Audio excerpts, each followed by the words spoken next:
전도서 말씀 어떻습니까? 여러분 좋으셨나요? 오늘 전도서 말씀 마지막 설교인데요. 특별히 오늘 11장, 12장 말씀이 대표적으로 오해되는 그런 말씀이라고 해요. 저도 묵상할 때는 뭔가 이렇게 일반적인 묵상을 했는데 이제 설교를 준비해 보니까 이런 뜻이었어? 이런 좀 다른 것들을 볼 수 있었어요. 특별히 요즘 참 우울하고 꿀꿀한 시대를 살고 있죠. 네. 일단 우리나라의 정치적인 상황이 좀 답답하고 들려오는 소식들도 그렇고 정권에서 서로 이렇게 참 안 좋은 모습들을 보여주고 있고 또 이태원 참사에 대한 이 상황도 해소되지 못한 채 국정조사도 들어가지 못한 채 이렇게 답답하고 그렇다고 현 정부를 그냥 무시할 수 없는 거고 민주국가니까 이런 답답함을 앞으로도 4년 더 살아야 되는 거죠. 그것만이겠어요? 개인적으로도 우리 가정을 돌아볼 때도 뭔가 이렇게 나아지거나 달라지지 않는 반복된 일상과 경제적으로도 이렇게 늘 빚이 있고 그런 삶을 살잖아요. 그러면 마음에 사실 기분 좋은 일은 별로 없어요. 돈도 좀 들어오고, 또 성공도 좀 하고, 안정적인 어떤 삶이 펼쳐져야 기쁨도 있고 즐거움도 있을 텐데, 근데 전도서를 읽으면서 위안이 되는 것 같아요. 다 헛되다. 네, 이 정권의 이런 폭력도 헛됩니다. 민주주의 국가에서는 선거에 의해서 바꿀 수 있어요. 또 뭐가 헛돼요? 우리들의 어떤 비교도 헛돼요. 부자들도 헛되고 가난하다고 위축되는 것도 헛됩니다. 그래서 전도서가 우리에게 위안을 주네요. 다 부질없어. 그래서 우리에게 다시 한번 이 해 아래에서의 삶에 대한 지혜를 알려주시는 주님께 감사한 마음이 들었습니다. 2022년을 마무리하고 23년을 준비하면서 해 아래에서의 삶의 지혜를 마지막으로 오늘 전하려고 하는데요. 감사한 마음으로 잘 들었으면 좋겠고요. 지난주에 말씀드린 대로 우리가 드리는 데 익숙한데 듣는데 뭔가 소홀한 그런 예배가 되지 않도록 오늘도 잘 들리는 여러분 되시기를 소망합니다. 오늘 11장은 두 부분으로 나눌 수 있는데요. 2절과 5절, 6절에 반복되고 있는 내가 알지 못함이니라 이게 3번 나오거든요. 그 말씀이 6절까지 나오는데 6절까지가 앞부분이고 7절부터 10절까지의 말씀은 헛되다, 헛되다 라고 말하는 헤벨이 주제입니다. 이 두 개로 구분돼서 말할 수 있어요. 그러니까 우리가 알지 못하니까 그리고 헛되니까 그러니까 어떻게 살아야 되냐라는 걸 오늘 11장이 알려주는 거죠. 해 아래 사는 동안 오늘 설교 제목을 잡아봤는데요. 여러분 우리가 해 아래서 사는 동안 이 지구라는 별에서 사는 동안 다른 말로 하면 우리가 살아있는 동안 우리가 알 수 없는 부분들이 너무 많다는 거예요. 도대체 세상이 왜 이러냐 이 부분 우리가 알지 못한다는 거죠. 그러다가 또 깨닫는 게 있어요. 너무 헛되다. 헛됨을 느낄 만한 것들이 또 많다는 것을 알게 되는 거죠. 모르는 게 너무 많고 헛된 걸 너무 많이 알게 되면 살기 고통스럽죠. 특별히 우리 예은이가 이런 설교를 들을 때는 목사님 그건 왜 살아야 돼요? 뭐죠? 우리가 알지 못하는 게 너무 많고 헛된 것도 많은데 무엇을 왜 살아야 돼요? 이런 질문이 생길 겁니다. 그래서 결론은 뭐예요? 성경이 말하는 거하고 상관없이 우리 스스로 답을 찾아야 돼요. 책을 읽어보는 방법도 있고 현인에게 찾아가는 방법도 있고 여러 가지 방법이 있지만 성경 말씀도 한번 들어보는 거죠. 창조주라고 하시는 분 그분에게 한번 가보는 거죠. 그분이 뭐라고 말씀하시는지. 특별히 현인일 수 있는 솔로몬이 지혜자라고 하는 이유는 세상의 많은 것들을 공부도 했지만 누려도 본 사람, 최고의 자리에 앉아본 사람이 하는 말이죠. 또 그가 하나님과 연결되어서 하는 말이에요. 솔로몬의 말이기도 하고 하나님의 말씀이기도 합니다. 헛됨이 없으신 분, 존재가 의미 있는 분, 가치 있는 분, 그 하나님께 연결된 삶만이 답입니다. 그분에 의해서 내 인생이, 세상을 보는 눈이 조율돼야 돼요. 조율, 음악 조율 아시죠? 조율.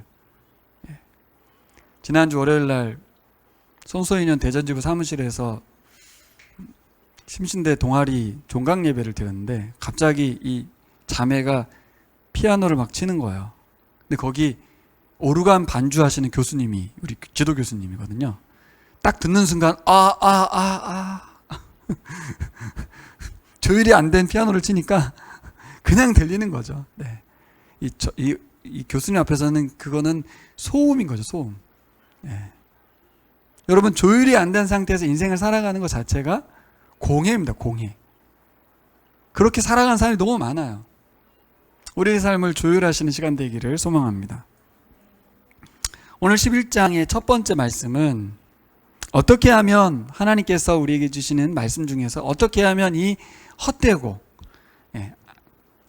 아무것도 모르고 있는 이 세상 속에서 의미 있고 가치 있게 살 것인가는 첫째로 준비하라고 말씀하십니다. 따라 볼까요? 준비하라. 수아도 따라해 주세요. 준비하라. 네, 준비하라. 왜 준비하래요? 오늘 본문을 보면 예측 불허, 생의 유한을 살아가는 우리들에게 준비해야 된다는 거예요. 재난이 언제 닥칠지 모르니까. 근데 우리들에게 미래를 준비한다는 게 뭘까 생각해 봤어요. 여러분들에게 미래를 준비하는 건 뭘까요? 우리 예은이가 다를 것이고 우리 윤정 집사님이 다르시겠죠. 대부분의 사람들은 미래를 준비하기 위해서 보험을 듭니다. 사실은 자기가 죽으면 자기가 타는 돈이 아니에요. 결국 자녀들이나 남은 가족들을 위해서 돈을 준비하는 거죠. 연금을 개혁하죠. 구조적으로 연금을 개혁해야 돼요. 근데 여러분, 아무리 이런 어떤 보험을 들어놓고 사회 구조적인 것이 우리나라가 서유럽 국가들처럼 복지가 잘 된다 해도 이게 참 사람들 다 똑같은데 여러분도 다 경험하셨을 거예요. 10대와 20대를 지나면서 굉장히 불안합니다. 그리고 막연한 어떤 미래에 대한 불투명성 때문에 정말 심란합니다. 사회적으로 우리나라가 좋은 나라라고 하고 또 난 사실 보험도 들고 있고 여러 가지 보험을 여러 개도 들었고 내가 직장도 안정돼 있고 그런데도 불안합니다. 이게 뭘까요? 양초 이야기를 했던 우리 현진 형제도 말했지만 대학을 들어가기 전에는 이 들어갈 수 있을 거에 대한 두려움이 있는데 들어가고 나면 안정감을 누릴 것 같지만 K자 대학 다녀도 미래에 대해서 사실 확실할 수 없거든요. K자 대학 나오다가 청소를 하는 직업을 갖기는 안 맞기 때문에 내가 원하는 경쟁에서 그 위치에, 그 직업에, 그 자리에 가야 하기 때문에 과연 내가 거기까지 갈 수 있을까? 여기까지는 왔는데 갈 수 있을까? 이 생각이 들어요. 그리고 이제 좀 불편한 게 뭐냐면 주위로부터 들려오는 성공담이죠. 내 친구는 여기 취직하고 쟤는 이렇게 됐다고 하고 엄친 아들은 잘 나가고 훈훈한 이야기들이 들려올 때마다 유독 내 인생은 안 훈훈한 느낌, 내 인생은 좀 차가운 것 같은 느낌. 그래서 그 성공담이 내게서 멀고 나는 어려울 것 같아, 나는 저 자리에 갈지는 못할 것 같아. 그리고 제가 이제 이렇게 주위를 돌아봤어요. 근데 나만 그런 게 아니라 다 그렇게 불안과 염려 가운데 살더라고요. 질문이 생겼죠. 저 사람들 왜 저렇게 불안해하지? 저 정도 되면 좀 안정감을 누려야 되는 게 아닌가? 얼마나 준비되면 든든할까?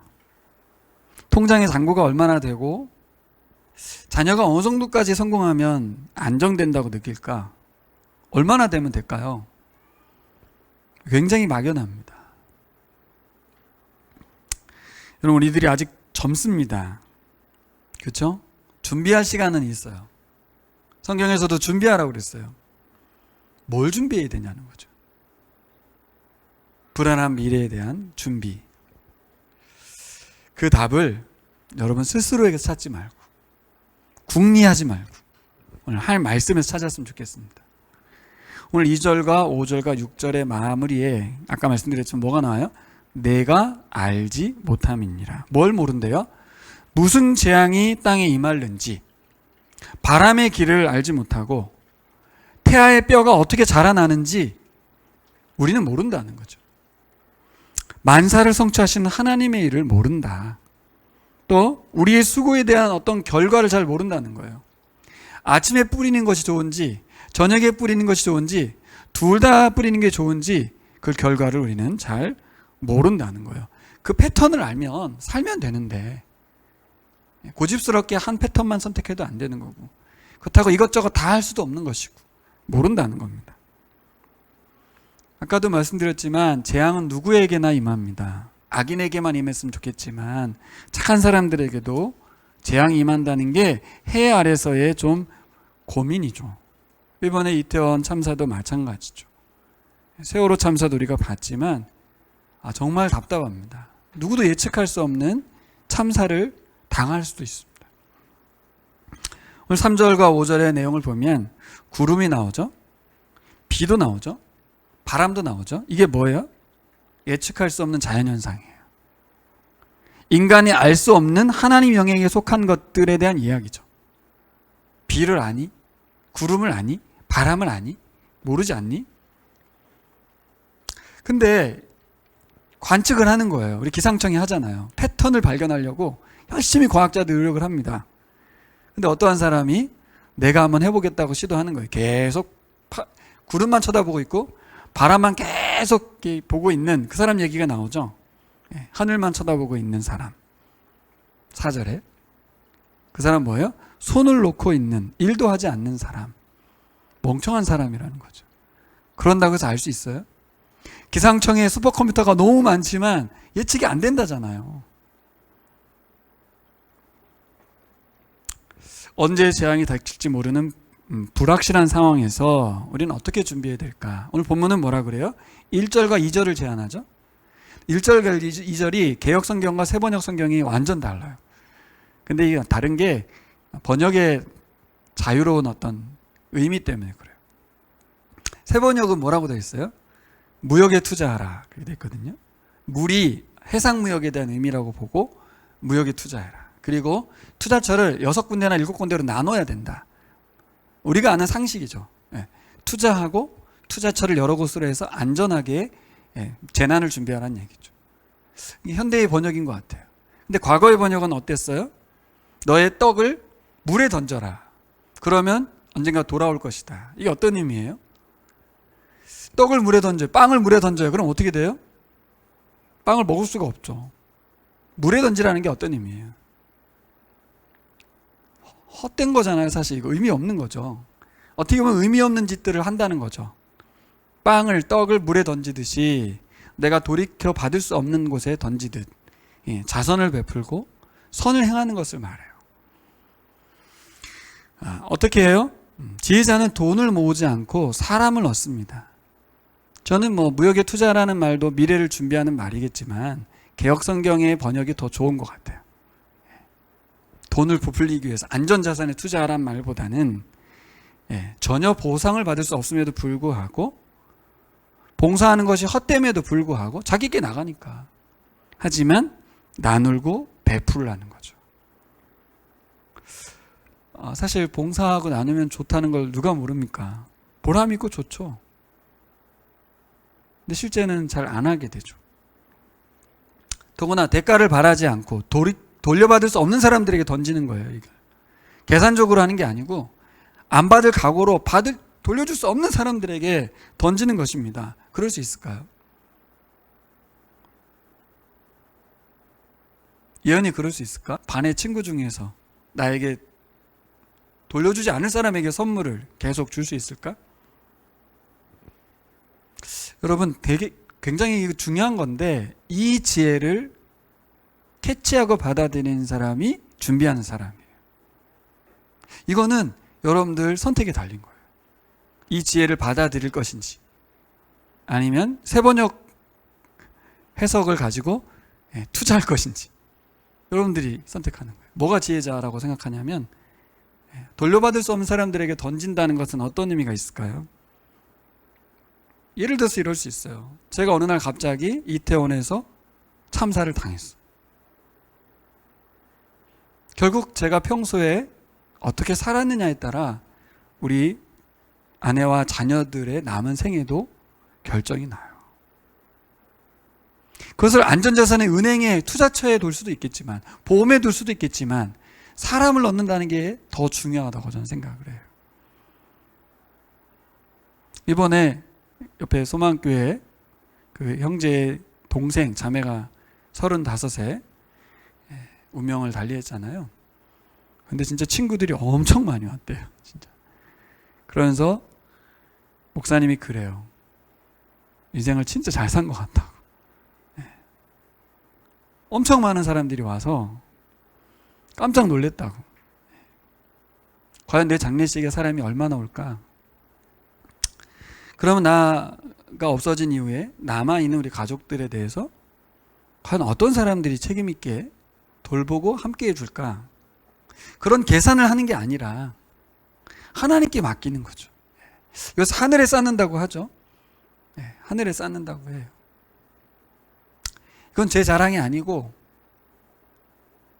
저도 참 감사한 것은 제가 계산적인 사람이 아니거든요. 계산을 안 하진 않습니다만 다른 분들에 비해서 계산을 덜 하는 사람인데, 저는 관계가 폭이 되게 좁아요. 저는 개척 나오면서 이렇게까지 많은 사람들이 우리 나무아래 교회의 후원자가 될 거라고 생각할 수 없었어요. 왜냐면 저는 굉장히 좁은 사람이에요. 한 교회만 다녔잖아요. 그렇죠? 그러니까 제가 만나는 풀도 굉장히 좁아요. 그럼에도 불구하고 우리 교회의 임대료는 어느 정도 감당하고 있어요. 거의 저와 관련된 분들인데, 뭘까? 저에게 어떤 분들이 충고를 해요. 목사님 그렇게 하지 마시라고. 배신당할 수 있으니까 하지 마라고. 여러 번 충고를 들었어요. 저도. 그분들이 좀 배신을 좀 당했던 것 같아요. 근데 저는 그냥 즐겁게 관계하고 잘 지내거든요. 뭐 그분이 배신하면 저는 상처받을 각오가 있기 때문에 그런 걸 염려하지도 않지만, 그런데 어쨌든 성인이 되면요 조심하는 것 같아요. 배신의 염려, 그리고 몸을 사리는 거죠. 아직 제가 안 당해봐서 그런지 모르겠지만, 아무래도 저는 목사라서가 아니라 사람들을 그냥 사랑하는 마음으로, 돕고 싶은 마음에서 그냥 그것이 좋아서 하고 있을 뿐이기 때문에, 돌아오든 그분들이 뭐 내게서 떠나가든 거기에 대해서 크게 연연하지 않는 것 같아요. 왜 그럴 수 있었을까 생각해 보면, 저 자신에 대한 어떤 기대치가 낮기 때문일 거예요. 아마 나 같은 사람을 저분이 좋아해 주시고 함께 해주시고 나의 도움을 고마워해 주는 게 난 너무 고맙다, 이런 생각이 있는 것 같아요. 내가 좀 만약에 높은 마음이라면 다르겠죠. 남의 이야기를 좀 했으면 좋겠는데 예화가 좀 저의 이야기라서 좀 미안한데, 지혜롭다고 여기 써 있네요. 지혜로운 거라고. 계속해서 여러분, 돌려받을 수 없는 분들에게 계산하지 말고 마음껏 주셨으면 좋겠어요. 그러면 하나님께서 어느 날 돌려주신다고. 약속했다기보다는, 그게 세상의 이치라기보다는 하나님께 대한 믿음이죠. 다른 경로로 나에게 하나님께서 책임져 주실 거라는 믿음이 있는 거죠. 꼭 그분에게서 받으려는 게 아니라. 자, 두 번째 9절인데요. 9절 읽어보겠습니다. 예은이가 크게 읽어줄래요?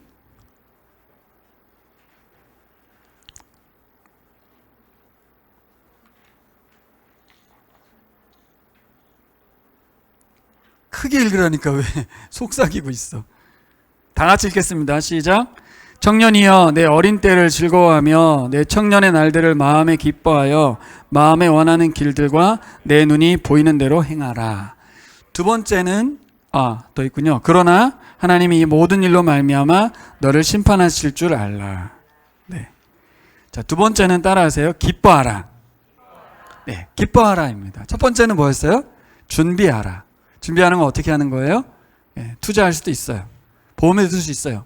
하지만 개역성경의 말씀대로 돌려받지 못할 사람들에게 사랑을 베푸는 거죠. 시간을 쏟는 거고 돈을 베푸는 거예요. 두 번째는 뭐예요? 기뻐하라입니다. 근데 이 기뻐하라는 말씀이 어떤 의미가 있냐면 긴박한 어조가 있어요. 빨리 기뻐해. 그러고 있지 말고 빨리 즐거워해. 이런 의미가 있어요. 아주 시급한 명령이라는 거예요. 또 하나, 이 기뻐하라는 권면이 아니에요. 명령입니다. 명령. 따라해볼까요? 명령. 하나님의 말씀의 명령은 안 하면 죽는 거예요. 그 얘기를 듣고 제가 깜짝 놀랐어요. 명령은 안 하면 죽어서 명령한 거구나. 그러니까 반드시 순종해야 되는 거죠. 그 원리를 알고 나서부터 성경을 볼 때 너무 부담스러운 거예요. 이거 안 하면 죽는 건데 순종해야 되는 거야? 정말 우리 자녀에게 우리 부모가 명령할 때는 진짜 그를 위해서 하는 말이거든요. 반드시 그대로 해야만 된다고 말해서 명령하는 거거든요. 부모도 그럴진데 하나님은 어떠시겠어요? 괜히 명령하시는 게 아니에요. 이 기뻐하라는 것은 아주 시급한 명령이라는 뜻입니다. 왜요? 공고한 날이 다가왔기 때문이라는 거죠. 마지막 날이 가까웠다는 거예요. 한정된 시간, 한정된 세월, 한정된 공간, 한정된 관계, 한정된 일입니다. 오래 갈 것 같지만 얼마 안 남았다는 거예요. 그러니까 시급하게 뭐하라? 기뻐하라. 즐거워해라. 인생이 얼마나 짧은지 현재의 삶을 충실히 살아가라는 거예요. 아직 기회가 있을 때 허비하지 말고 향유하라. 그런 뜻입니다. 여러분, 아직 살아있는 것이 축복입니다. 살아있음을 향유하라고 말해요. 근데 9절에 청년이여라는 말을 잘 들어보세요. 근데 이 젊은이들이 이 말 알아들어요? 젊은이들은 못 알아듣습니다. 우리 교회가 다 젊어서 우리는 못 알아듣는 이야기예요. 이 말씀이. 젊기 때문에. 왜요? 젊은 사람들에게는 다가오지 않는 단어가 죽음, 시한부, 얼마 남지 않았어. 이 말이 안 들려요. 인생에 남은 날들이 많기 때문에 젊은이들한테는 와닿지 않습니다. 그래서 젊은이들은 뭐를 해요? 허비를 합니다. 자신에게 주어진 시간과 기회가 얼마나 많은지 그냥 마음껏 허비하는 거죠. 얼마나 소중한 것인지, 얼마나 한계가 있는 것인지, 얼마나 안 남았는지 잘 몰라요. 젊은이들에게 나이 든다는 것이 굉장히 멀거든요. 그렇잖아요. 우리 어릴 때 다 경험했잖아요. 빨리 나이 먹고 싶잖아요. 근데 윤 집사님 이제 5학년 되셨잖아요. 그러면 엄청 빠르죠. 진짜 빠릅니다. 일주일이 엄청 빠르죠. 근데 우리 예은이는 정말 하루하루가 왜 이렇게 길어, 그치? 아직도 금요일이 안 됐어? 수요일 날 막 그러면서 언제 주말이 오나? 자신과는 전혀 상관없는 말로 들린다는 거예요, 오늘 말씀이. 그래서 청년이요 이렇게 말하는 거예요. 이 청년은 무슨 말을 하는 거냐면 젊다는 말이 아니라 살아있다 그런 말입니다. 다시요. 젊은이요, 청년이요 이런 말은 다른 말로 하면 너 살아있지? 그러면 기뻐해. 너 숨쉬고 있지? 그러면 즐거워해. 시급해. 죽기 전에 살아있는 동안에 기뻐하란 말이지. 그래서 여러분, 청년들을 나무라고 있는 게 아니에요. 권면하는 거죠. 살아있는 동안에만 가능해. 그러니 꼭 즐기고 기뻐했으면 좋겠어요. 왜요? 하나님 창조하신 목적이거든요. 우리를 창조하신 목적이 이 땅에서 고통과 고뇌와 번민이 쌓이는 게 아니라 즐거워하고 기뻐하라고 지으셨는데 살아있는 동안에만 가능한 이 땅에서의 육체적인 삶의 기쁨, 관계에서 오는 기쁨, 이 땅의 삶을 향유하는 것들을 모두 미루고 미래 걱정, 과거의 미화, 현재의 아픔 속에서 쩔어 살면 안 된다는 거예요. 좀 있으면 죽기 때문에. 정신 차려라. 옆에 있는 사람 좀 보세요. 네. 내 옆에 있는 사람이 얼마 지나지 않으면 없을 수도 있다. 평생 못 볼 수도 있다. 더 늦기 전에 그와 함께 즐겁게 지내라. 사실 이 사건은 이태원보다는 세월호에서 우리가 느꼈죠. 모두가 깨달았어요. 정말 살아있는 동안에 사랑한다고 말해야 되겠다. 카톡 보내야 되겠다. 사랑한다고. 나 당신 좋아한다고. 그 말을 못 해가지고 살아있는 동안만 카톡 보낼 수 있습니다. 이것은 세월호 때문에 깨달은 사람들은 그것을 캐치를 못 하잖아요. 왜요? 다 잊어먹거든요. 그러니까 세월호 사건도 헛돼버리는 거예요. 우리에게. 그러니 우리가 그리스도인으로서 말씀의 권위를 부여하니까 예배의 자리에서 그래도 들으려는 마음을 가지니까 들리는 거지, 사람들은 세월호 사건을 다시 생각하려고도 하지 않습니다. 안 좋은 사건이거든요. 내게는 그런 인생이 펼쳐지지 않기를, 우리 자녀와의 사이에서 이런 일이 벌어지지 않기를 바랄 뿐이지, 그것을 자꾸 4월 16일 날 되뇌이면서 추억하면서 죽음을 기억하진 않아요. 근데 9절 끝절이 너무 좀 기가 막힌 말씀 있죠. 그러나 하나님이 이 모든 일로 말미암아 너를 심판하실 줄 알라. 이거 어떻게 해석했으면 좋겠어요. 기뻐해라, 즐거워해라 막 그러고선 그러나 하나님이 심판할 거야. 병 주고 약 주고도 아니고 즐기고 놀으라고 해놓고선 나중에 심판을 하신다. 이게 무슨 뜻이에요? 적당히 하라는 얘기인가요? 그런 말이 아니에요. 이 본문이 이제 오해되는 부분인데, 이 말씀은 어떤 의미냐면, 뭘 심판한단 말이냐면 살아있는 동안 잘 즐거워했는지, 기뻐하며 살았는지 하나님 앞에서 판단받을 거라는 거예요. 이 심판의 의미는 문맥상 그런 의미예요. 그래서 조심히 살아야 돼, 죄는 안 지면서 즐겨야지, 이 말이 아니라 하나님이 이 땅에 보내신 목적대로 하나님 주신 세상에서 하나님 주신 생명과 시간을 허비하지 않고 살았는지, 이 모든 것에 대해서 얼마나 즐겁게 살았는지, 누렸는지 해명을 요구하신다는 거죠. 말해봐. 어떻게 살다 왔어? 즐겁고 행복하게 살다 왔습니다. 오, 잘했어.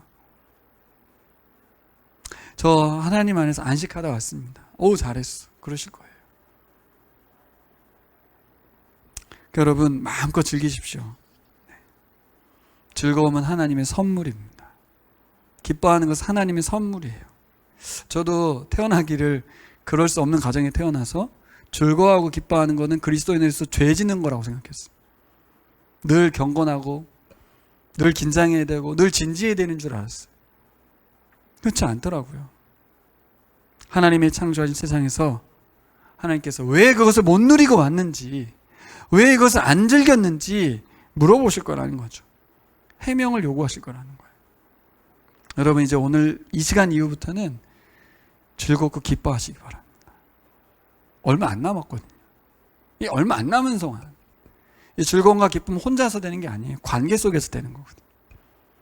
가족끼리 되고 우리 교인들끼리 되는 거예요. 개척 나온 이후에 돌아보면 지금 옆자리에 없는 분들 계시죠? 영원하지 않아요. 여기 계신 분들도 얼마 안 있다가 안 보일 수도 있어요. 전 그래서 올 한 해 우리 교우들이 서로 사랑하며 즐겁게 보낸 게 너무 좋아요. 이번 성탄절도 즐겁게 보낸 게 너무 좋아요. 여러분들도 일을 하진 않더라고요. 즐겁게, 기쁘게, 즐겁게 준비한 게 너무 감사했어요. 그러니까요. 사역도 즐기시고 예배도 즐기시고 섬김도 즐기셔야 되는데 어느 날 보면 내가 일하고 있는 거죠. 교회에서 일하고 있고 회사에서 일하고 있고 쩔어 있고 가정에서도 아이들을 위해서 막 지쳐 있고 즐거울 수가 없어요. 왜 그래요? 왜 놀지 못하고 기뻐하지 못해요? 하나님과 연결되지 못하는 거죠.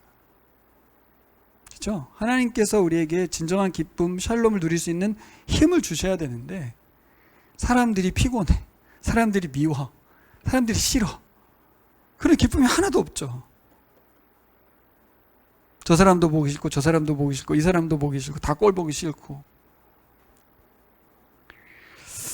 여러분, C.S. 루이스가 쓴 스크루 테이프라는 책이 있어요. 거기 편지인데 31통의 편지를 썼어요. 누가? 늙은 악마 스크루 테이프가 조카 풋내기 악마인 웜우드라고 하는 악마에게 편지를 썼어요. 거기에 인간을 유혹하는 방법 31통을 썼는데 거기에 즐거움에 대한 이야기가 나와요. 믿는 사람들이 하나님께서 마련하신 그 즐거움들을 누리지 못하게 해라. 어떻게 하면 될까요? 우리 읽으셨나? 우리 시네? 스크루 테이프? 안 읽었어요 아직? 다 읽어봐야 되는데 이거는 사람이 기본적으로 읽어야 될 책이래요. 저도 읽어봐야 되겠어요. 거기에 뭐라고 되어 있냐면 사람에게 즐거움을, 하나님 주신 즐거움을 누리지 못하게 하려면 분주하게 하라는 거죠. 바쁘게 만들라는 거예요. 그 즐거움을 누리지 못하도록 바쁘라고 그렇게 말합니다.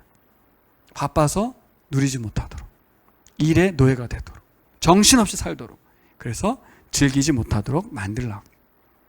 C.S. 루이스가 갖는 이 지혜는 이 전도서와 연결되어 있는 거예요. 여러분, 너무 바빠서 즐길 수 없다는 건 뭐예요? 이번 우리 성탄 행사도 마찬가지예요. 뭘 일을 하느라고 그 과정 속에서 즐거움을 못 누리는 거죠. 마르다처럼. 주님이 함께 하심에 대한 기쁨을 못 누린 거. 일 자체도 주님을 위해서 한 게 아니에요. 자신을 드러내기 위해서 했어요. 결국 즐거움이 하나도 없는 거예요. 짜증나서 한 말이죠, 예수님한테. 예수님, 쟤한테 좀 뭐라고 좀 하세요. 왜 일을 안 도와주니까. 예수님이 너는 좋은 걸 택한 거잖아. 여러분, 우리는 늘 좋은 걸 택합니다. 내 자신을 드러내기 위해서 사는 사람이 있고 주님 안에서 즐거워하는 일을 택하는 분이 계세요. 두 번째로 우리가 생각해 봐야 될 건 왜 우리가 즐거워하고 기뻐하지 못하는가? 이 작은 일에 감사하지 못해서 그래요. 너무 큰 걸 생각하는 거죠. 작은 일에 감사하지 못하는 사람은 어떠한 일에도 감사하지 못한다는 말이 있어요. 여러분, 작은 일을 살필 수 있는 여유가 없는 거예요. 멈추지 않기 때문에. 저의 레파토리처럼 말씀드리는 거지만 오늘 다시 말씀드리는데 들렸으면 좋겠어요. 내 삶에 멈춰서서 작은 일을 살펴볼 수 있는 여유조차 갖지 않는 그런 삶 속에서는 기뻐하라가 아무 의미 없는 얘기가 되는 거예요. 아무리 이걸 알면 뭐예요? 기뻐할 수 있는 작은 일에 감사를 찾지 못하는데. 생각하면 생각할수록 저는 여러분들에게 너무 감사하고 고맙습니다. 어떻게 이걸 표현해야 될까? 표현법도 배워야 되긴 하는데, 네, 그런 마음이 있어요. 근데 여러분이 곰곰이 한번 생각해 보세요. 그리고 생각하지 말고 기록하시라고. 공개하기 싫은 건 상관없는데 꼭 하셔야 돼요. 그래야 기뻐할 수 있죠. 그래야 즐거워할 수 있어요. 사실 그 사람에 대한 미운 것보다 내가 감사하지 못하고 있는 게 문제죠. 자, 세 번째로는 12장 1절입니다. 가보겠습니다. 같이 읽게요. 12장 1절 시작. 나는 청년의 때에 너희 창조주를 기억하라. 곧 곤고한 날이 이르기 전에 나는 아무 낙이 없다고 할 해들이 2절까지 해와 빛과 달과 별들이 어둡기 전에 빛 위에 구름이 다시 일어나기 전에 그리하라. 이 말씀이 대표적으로 오해되는 말씀이에요. 이 말씀 그대로 묵상하면 어떻게 돼요? 하나님을 잘 섬기면서, 그렇죠? 하나님을 기억하면서 이 땅에서 하나님 경외하면서 잘 살아라. 그런 말로 해석되잖아요. 근데 문맥으로 잘 보면 그 말을 하고 있는 것보다는 어떤 말이에요? 죽음을 기억하라, 그런 뜻입니다. 여러분도 잘 아는 메멘토 모리, remember death, 죽음을 기억하란 말입니다. 청년이 기억해야 될 것은 창조주로서의 하나님이죠.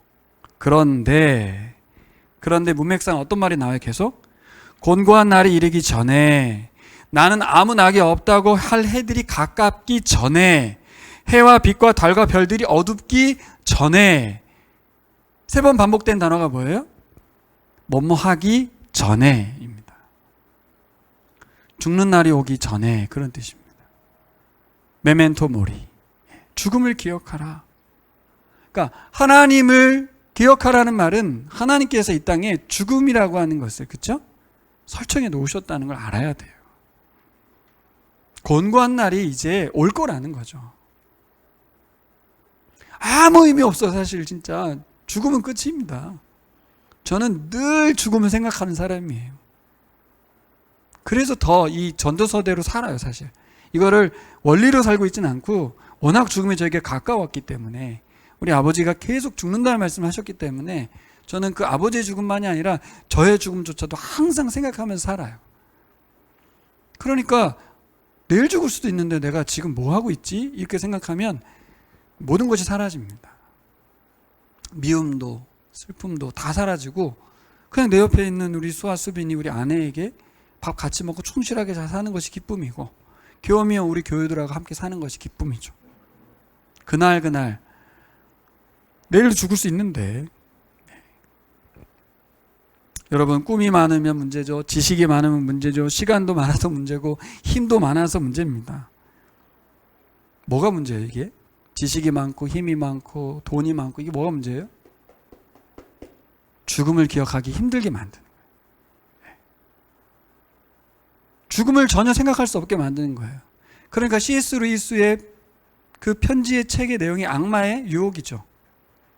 우리의 삶이 영원할 것처럼, 옆에 있는 사람이 영원히 있을 것처럼, 그 돈이 영원할 것처럼 웅크리고 앉아서 쓰지 못하게 인색하게 살게 만드는 거예요. 여러분, 1절에 기억하라는 명령은 하나님의 존재를 인정하라, 그런 말만이 아니에요. 하나님이 영원하고 주권적인 계획에 맞도록 자신을 결단하라. 하나님만 인정하란 말이 아니라 하나님께서 이 땅에 나를 태어나게 해주신 것, 이 땅에서 아직 나를 데려가지 않고 계신 이유를 생각하라는 거죠. 그 뭐예요? 즐거워하고 기뻐하고. 어떻게 보면 오늘 핵심은 즐거워하고 기뻐하는 거예요. 어떻게 가능해요? 준비해야 가능하고 죽음을 생각해야 가능한 거예요. 전 그래서 예수님 주기도문에 나라의 임하옵시며 그랬잖아요. 이 말이 세번역엔 하나님 나라가 임하기를 소망합니다, 이 기도인데, 이 기도가 우리에게 필요한 것 같아요. 말씀이 이 한계 많고 허무한 세상 속에서 빛이요 소망이 되게 해주십시오 라고 기도하는 거죠. 하나님의 말씀만이 나의 소망 되게 해주십시오. 하나님 만들어 가신 세상에 대한 소망의 눈이 열리기를 기도했으면 좋겠어요. 이 세상이 허무하고 헛되고 내가 알지 못하는 게 너무 많은 것을 깨닫는 순간 좌절하거든요. 근데 우리 교우들에게 꼭 해주고 싶은 말이 있어요. 여러분들에게 하나님이 만들어가고 계신 세상이 보입니까? 그래야 살만하지 않겠어요? 그리스도인은 다 그런 게 아니에요. 그리스도인이 되어도 여전히 세상을 바라보고 내 안에 생각하는 나의 인생만을 생각하지 하나님이 만들어가고 계신 세상을 그려보지 못하는 거죠. 그게 좀 보였으면 좋겠어요. 그게 보이는 사람만이 하나님 앞에 더 가까이 가고 성경도 파고 기도도 엎드리게 되지. 그게 너무 좋으니까. 그 일에 내가 동참하고 있기 때문에 너무 행복해서 더 하나님과의 관계 속에서 그 소망을 하나님께서 이루고 계신 걸 확신하면서 살아가게 되거든요. 미래의 소망이 뭐가 있어요? 하나님께서 이루어 가실 하나님 나라. 근데 자꾸 미래에만 보지 마시고 과거를 한번 돌아보세요. 하나님이 지금까지 만들어 오셨잖아요. 그 초대교회에 로마 시대에 작은 골방에 모였던 몇 안 되는 그 모임이 전 세계 10억, 20억이 가까운 그리스도인들의 공동체를 만들어냈다고요. 우린 그건 안 보이는 거예요. 하나님께서 나무아랫교회를 세우셨다고요. 우리 교회를 통해서 수많은 사람들이 복을 받고 있다고요. 그리고 우리는 복이라고요. 저는 2022년 복의 통로입니까? 라는 이 표를 살아온 여러분들에게 박수를 보내고 싶어요. 축하를 드리고 싶어요. 즐거워하고 기뻐하고 사신 거고, 이 헛된 세상에서 가치 있고 의미 있게 살아내신 거니까 잘 사신 거죠. 오늘 죽어도 여한이 없습니까? 잘 사신 거죠. 여러분, 그런 마음으로 살아가시면 좋겠어요. 자, 말씀 마무리하겠습니다. 저는 2022년 개척 후 4번째 성탄을 보냈는데요. 사실 인원이 작기 때문에 보이는 자금, 또 부족해 보이는 상황, 첫 해에 우리가 풍성했던 사람들이 준비했던 것과 다르게 이번에는 6분이 이 행사를 준비했는데요. 그럼에도 불구하고 기도하면서 했어요. 기도를 통해서 하나님의 일하심에 대한 부분에 기대가 높아졌죠. 사람이 많으면 자꾸 일을 분산시켜서 사람들이 하려고 하지만 적으니까 하나님을 기대하게 됐어요.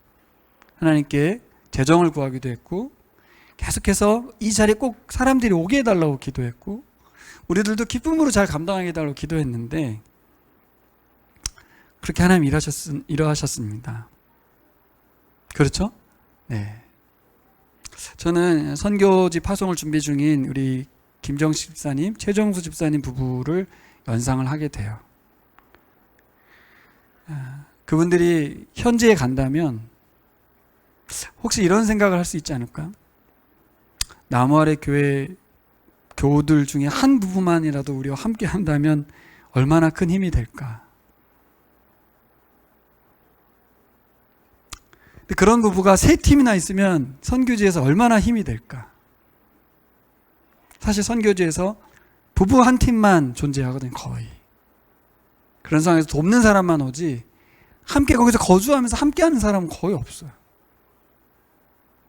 사실 우리는 이곳 선교지에 와서 저희가 선교사라면 우리 선교팀 동역자들이 3팀이나 이렇게 붙어서 이번 행사를 했다는 생각이 들었어요. 정말 이런 생각이 들 것 같아요. 선교지에 3팀이 온다면 뭐든지 할 수 있겠다. 정말 내가 다 할 수 있겠다. 여러분, 그렇습니다. 우리 인원이 절대 작지 않고, 우리 김수정 사모님이 그날 오셨는데 그러더라고요.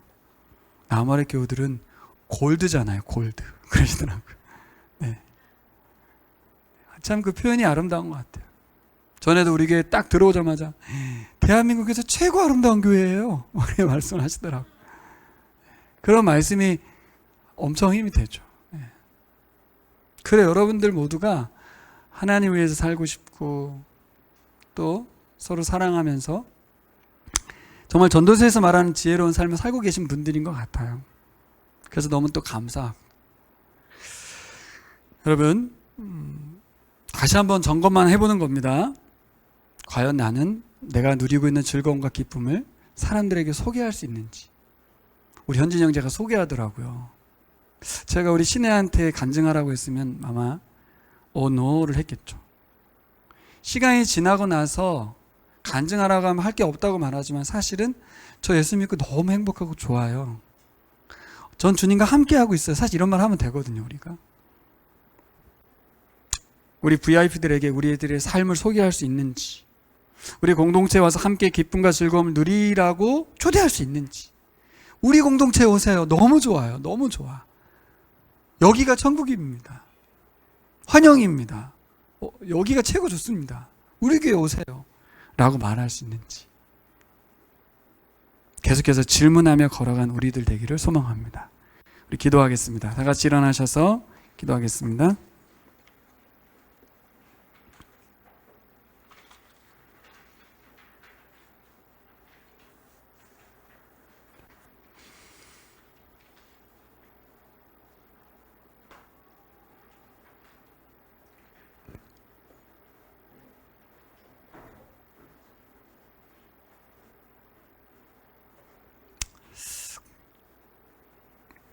이번에 그런 생각을 해봤습니다.